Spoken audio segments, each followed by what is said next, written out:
ពីសុំដីអូនសន្យាថាស្មោះអូនម្នាក់នៅក្នុងចិនស្រី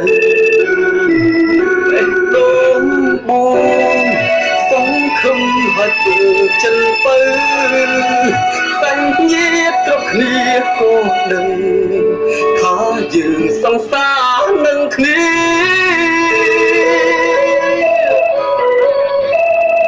នេះហេតុអ្វីទើបប្រាប់បងប្រាប់ថាស្រស់នួនល្អជាប្រពន្ធរបស់គេពេលបងលឺបងស្ទើរតែឈួនហើយស្រីពេលនេះគឺក្រុមអ្វីអ្វីអូនសែនឈឺចាប់ណាស់អូសង្សារខ្ញុំគឺជាប្រពន្ធគេ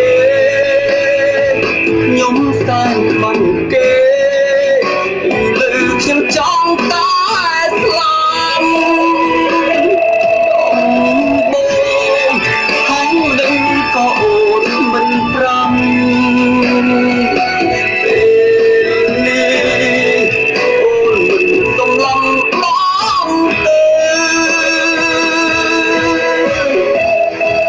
អូនត្រឡំរកគេចុះកុំឲ្យរកបងនេះឈឺចាំបន្ត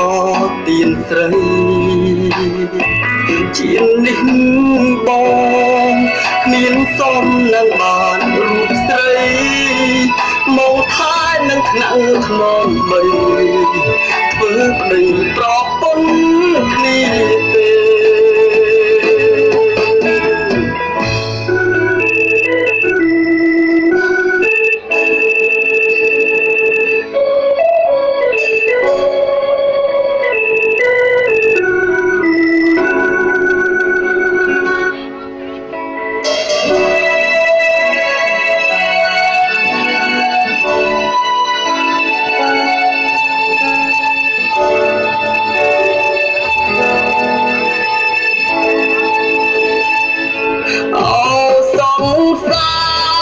ខ្ញុំគឺជាប្រ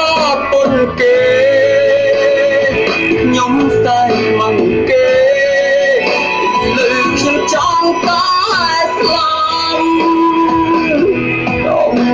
បងហើយនឹងក៏អូនមិនប្រាំអូនមិនសំឡំបងទេ